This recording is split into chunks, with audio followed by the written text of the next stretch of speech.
We have specialized cells throughout our bodies that are called pain receptors.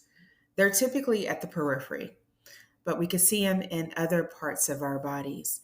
And they sense when there's pain.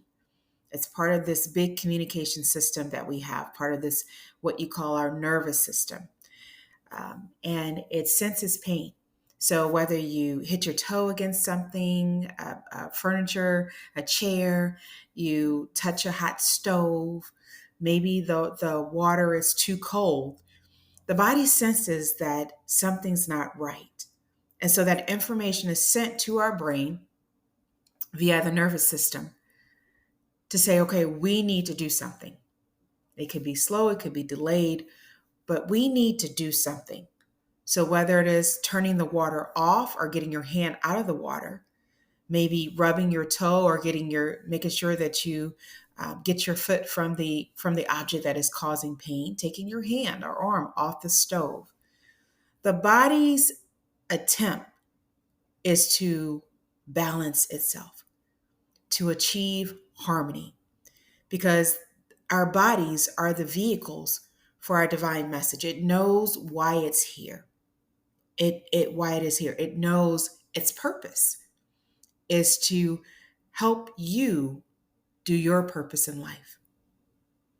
We have the sympathetic nervous system and the parasympathetic nervous system. You may have heard of that, where the sympathetic nervous system is the flight or fight. It is the one that will get you running if you see a dog. It is the one that gets you moving. It's preparing your body through several actions, like increased heart rate to get blood circulating to those primary body parts, like your muscles, and making sure you can run and fight or whatever you need to do. Your heart, you start breathing, you make it shaky, trembling, because nervousness, right?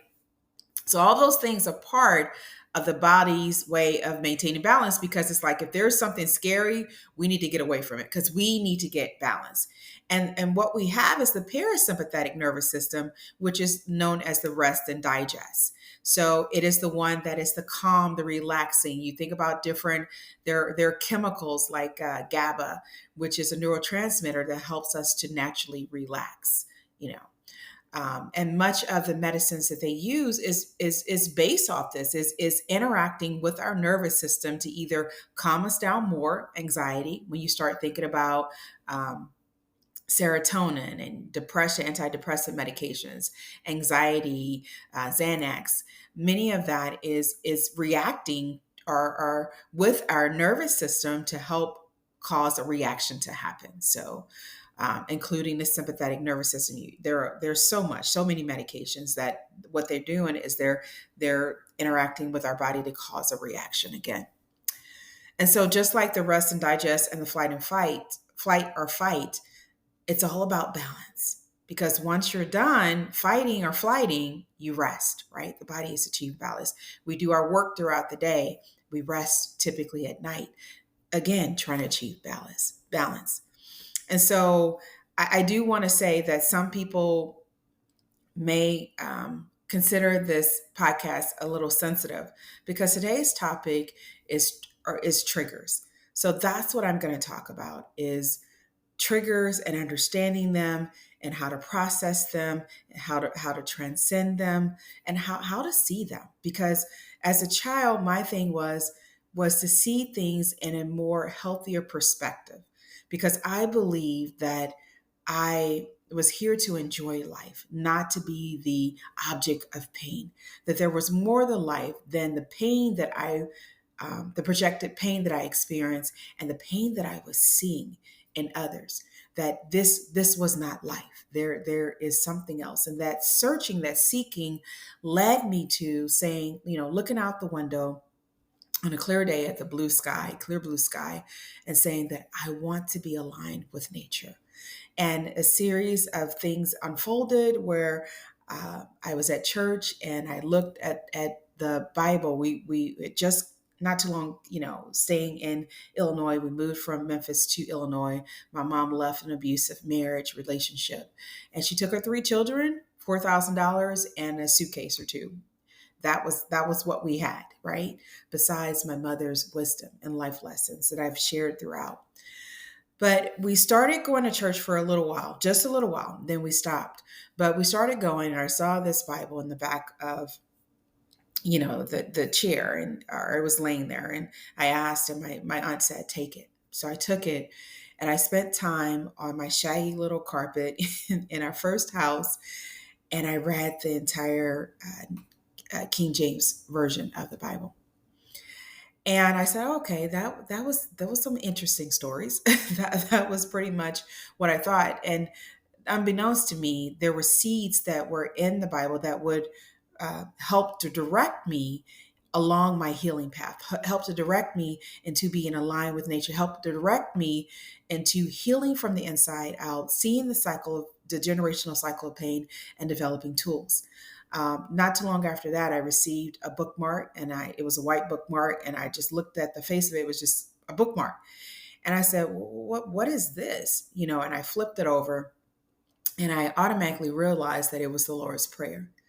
And I dropped to my knees, and I looked at the clock, and I started memorizing the Lord's Prayer. And when I stopped and knew it by heart, 15 minutes had passed.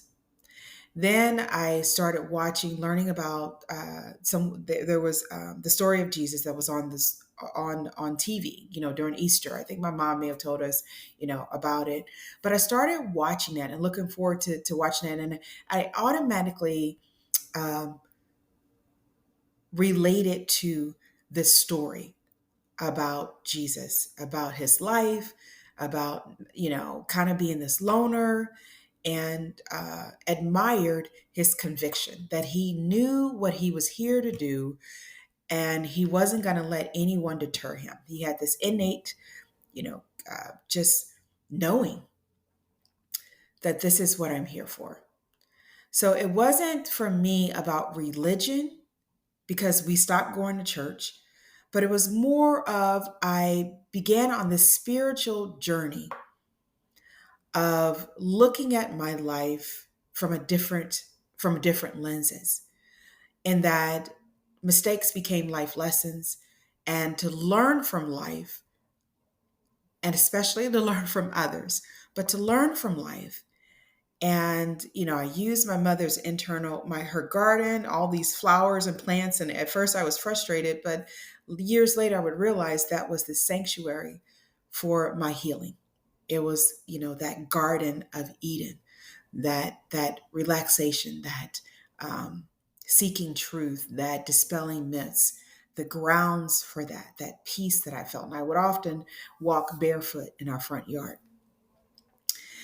But I say that, and for years I spent just sitting outside on my front porch and just really taking in the quietness of the street, the area that we lived at. We lived at the end of a street, which was just a little small windy alley going in another direction, but you really couldn't, there wasn't a lot of people driving down that street. So there were moments when it was just so quiet, and I just embraced that and embraced the trees and the poisonous that they had.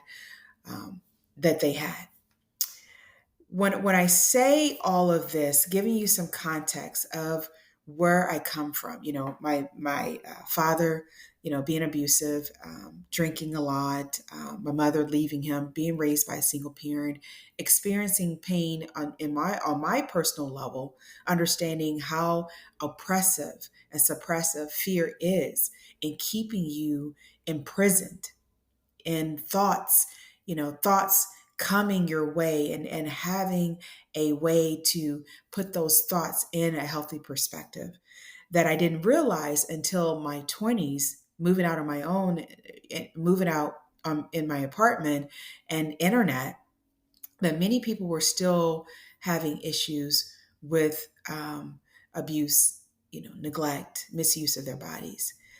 And I soon learned about the word, over years. I think it kind of processed over triggers. What are triggers? And learning about that, and even experiencing on my own, certain incidences that would come up, part of the experience, right? And I've talked about how do you know you're healed from the inside out recently. I think in the last couple of weeks, and you can listen to that.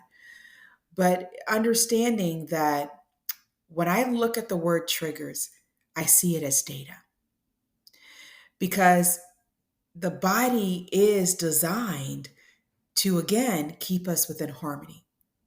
And anytime that we have information or anything that is still sitting within us that is causing this disharmony, when you think about Louise Hay, if you've ever heard of her, Hay House, she developed that, I believe, in her 60s, and just writing the book, Healing. I keep it, and I don't know if you can hear me, but Louise Hay, you can heal. You can heal your life is the title of her book, and just really learning about the word triggers and hearing it and just surrounded by different books, but hearing about triggers and believing that that is the body's means of saying there's disharmony. Because this is what I was thinking. Louise Hay, she talks a lot, she in her book, and I believe through her recording, she talked about a lot about dis-ease. Florence Scovel Shinn, who she looked up and looked up to and really I think was instrumental in helping to shape Louise Hay's years and how she presented this healing concept. Also said, dis-ease our diseases, chronic diseases. And I do believe that our physical manifestations that we see are because of the emotional turmoil that is inside of us.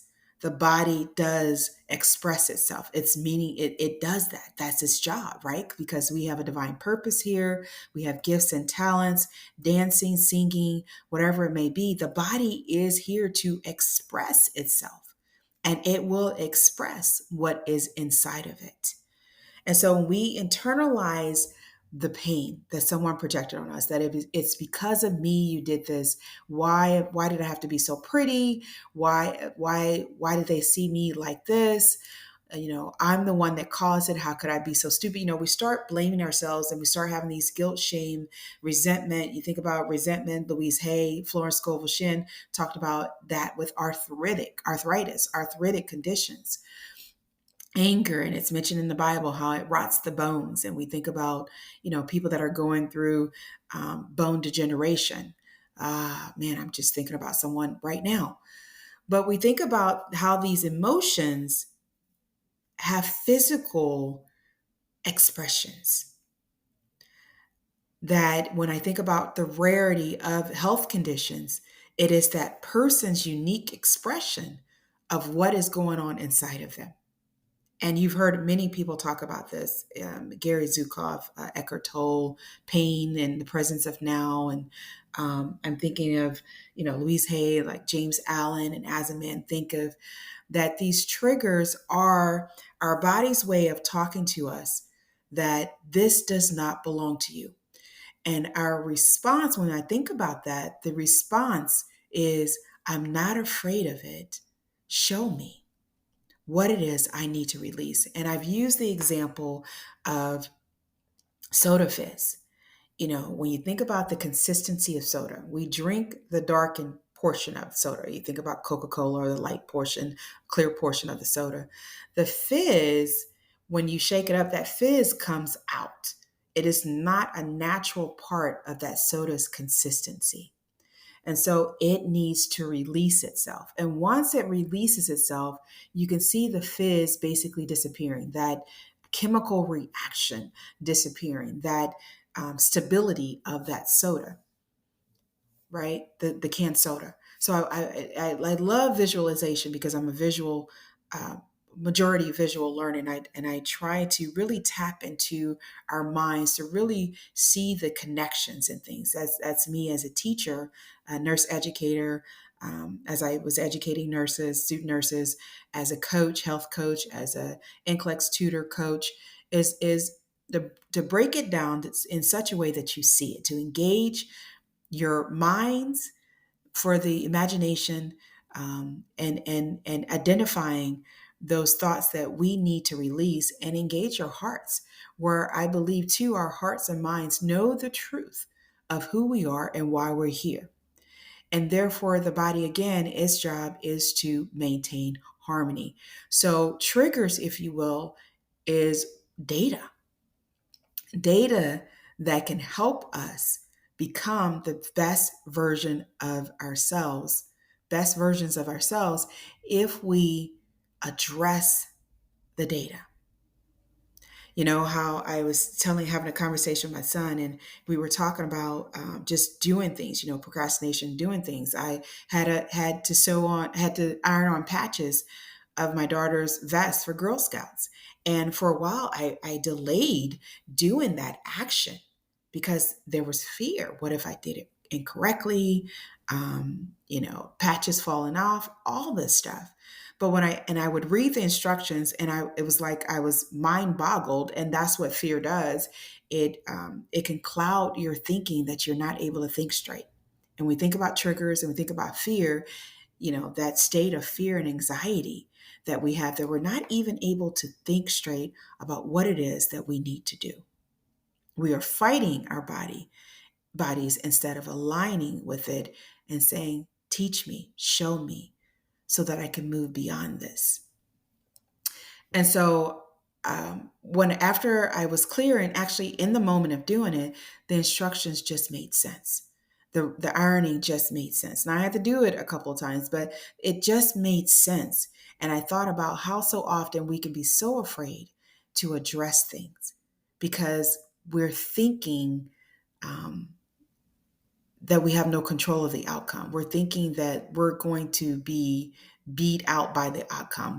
We're trying to control something, that if we just allow ourselves to be in the moment, when those triggers, when you smell something, when you taste something, when you feel something, when you hear something, a voice, or hear someone talking to you, or hear the person talking to you that projected their pain on you, realizing that that is something that needs to be released, because it will continue to come after you. It will continue to seek your attention, because that's how our bodies and minds were designed to do. That they know, the body and minds, the heart, they know that no experiences define them. They know the real root of pain, right? They know unhealed wounds. They know that pain knows no person, place, or thing. It will try to release itself, and pain in itself attracts whatever it is. Pain, love, fear, hatred, whatever it is, will attract more of itself. And we wonder then why we are being used and abused, why our bodies, people are using us, why they're seeing us as a sex object, why we keep having these same relationships, not knowing that it's because of our state of being that keeps attracting those relationships, because we have defined ourselves or labeled ourselves unconsciously, consciously, to this is who I am. So this is what I must be. And so if you can see the body's purpose, and there's some level of reshaping that we can do, because we're so powerful that we create our environments, not knowing that we're creating from pain instead of love, instead of forgiveness, instead of compassion. And it doesn't say we let people off the hook that have projected their pain on us. We give that pain back to them and say, this is something that you need to address, right? This is something that you need to address. I have my stuff to address, but this is something that you need to address, that they projected on their pain on me because they didn't know how to address their wounds. They didn't know how.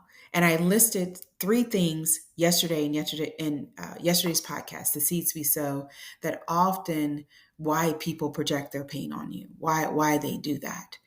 And so definitely look at that. That's titled Forgiveness.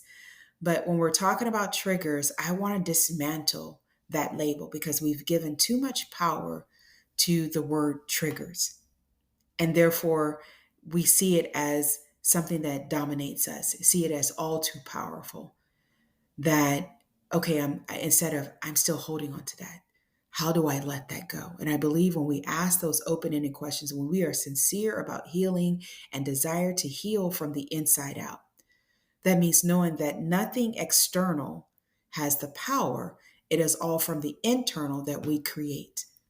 And once we heal from the inside out, once we heal those wounds, what the body naturally do, we see it does. You see it when we have wounds and bruises and scars, and how it has all these cells that come at the right place in the right time, and you know, blood cells, blood to the area to flush it out, white blood cells, phagocytes, these specialized cells that eat up the germs and the drainage and the bacteria and all this stuff to maintain, again, harmony. The mind is no different. The fears that we have, the anxieties, the anger, the shame, the guilt, the resentment, the vengeance, all of that in itself are things that need to be cleaned up. And we have the ability to do it. We have the power to do it. We have to believe that we can do it. We have to believe that we deserve better than to be imprisoned by our emotions for something someone else did or didn't do. Because the only life that we are truly accountable for is ourselves. We are accountable for the power, how we use this power of creation, co-creating our lives, how we use our thoughts, how we dismantle or get rid of things, pull the weeds, because I also see those emotions, not so much as negative, but chronic, consistent, life-draining emotions, right? It's one thing, to get angry about something. I'm saying that, that's not, I'm not saying happy go Jolie down the road, the street, the path. We have our moments, right, where we have to process information and anger may arise. But when it's consistent, when it is chronic, when it is draining you and you feel tired and weak and want to sit in the bed and don't want to do anything, when you have the internal sadness or depression, when you are frozen by guilt and shame and having panic attacks, anxiety attacks, because of feeling of loss of control, we need to understand that we have the spirit of love. We have the spirit of control, self-control, and of power. We have that. And whether it is quoted from the Bible or from the Bible, I believe that we are more, as the Course in Miracles has, more powerful than we think we are. And it is that fear that we are afraid of this power. What if I do the wrong thing, instead of trusting this power and trusting our bodies and trusting whatever comes up is an opportunity to clean house, to clean our internal garden, to allow the fruits, the spiritual fruits, to come forth and to continue to sow those seeds so that we consistently reap a harvest of abundance in all areas. To be really clear about our vision, to have that unwavering conviction and faith in the universe that it will provide what we need to have at that given moment to do the work that we are here to do.